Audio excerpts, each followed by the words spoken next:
এই যে আমি পুরো রাউন্ডের কাজটা আমি শেষ করে আসলাম। এটা দেখতে এখন এরকম হয়েছে। এখন এই রাউন্ডের কাজটা শুরু করব। তো এখানে আমি স্লিপ নট দিয়ে ভিতরে চলে এসেছি, পার হয়ে ভিতরে এসেছি। এখন এখান থেকে আমি 3টি চেন নেব। 3টি চেন নিয়ে একটি ডাবল ক্রোশে, 2টি চেন এবং আরও 2টি ডাবল ক্রোশে, একটি শেল স্টিচ তৈরি হয়ে গেল।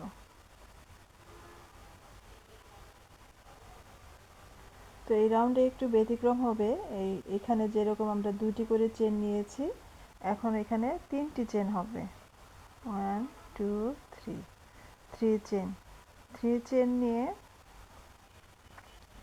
এই যে ডাবল ক্রোশেটা আছে, সেই ডাবল ক্রোশের উপরে 2টি ডাবল ক্রোশের উপরে 2টি ডাবল ক্রোশেই হবে।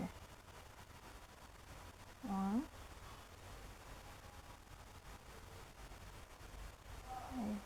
2। এখন এখানে যেরকম আগে 3টি চেন নিয়েছি, এখন এখানে 4টি চেন হবে।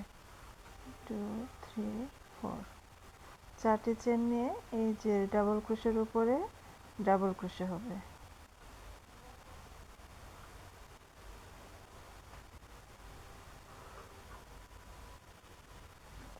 আবার 4টি চেন।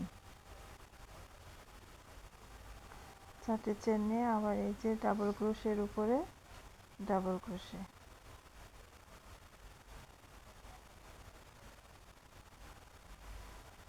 তারপর আবার 4টি চেন, 2 3 4, 4টি চেন নিয়ে এই 2টি ডাবল ক্রোশের উপরে 2টি ডাবল ক্রোশে হবে।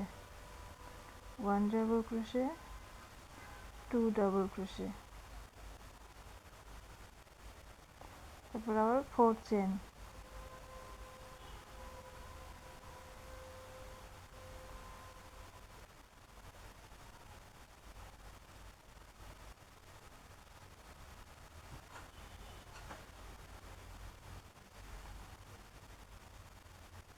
এখানে হবে 3 চেন, 3টি চেন করে পার হব।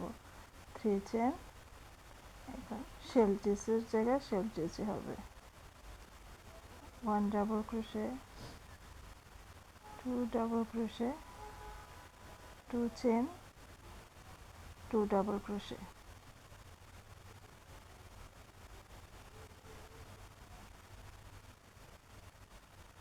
এখন এখানে যে 4 চেন হবে, 1 2 3 4, 4 চেন করে এখানে যেমন একটা মাত্র লুপ আছে, সে একটা লুপেই এটা সিঙ্গেল ক্রোশে হবে। তারপর আবার 4 চেন। 4 চেন করে এখানে শেল স্টিচের জায়গায় শেল স্টিচে হবে।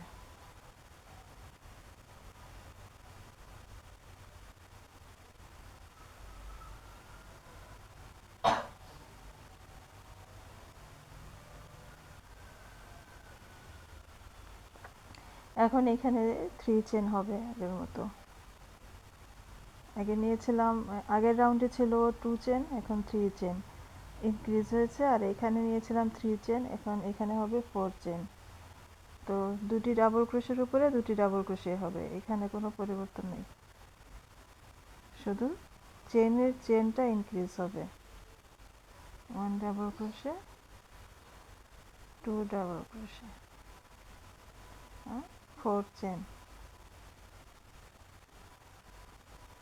তো এটা এই আগের মতোই হবে। তো পুরো রাউন্ডের কাজটা আমি শেষ করে আসছি লাস্ট রাউন্ডের কাজটি দেখানোর জন্য।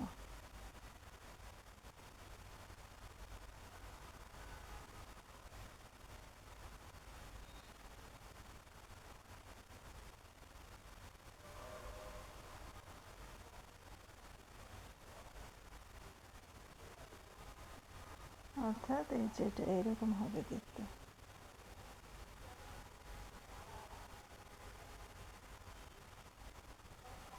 এটা পুরোটা শেষ করে আমি লাস্ট রাউন্ডটা দেখে দেবো।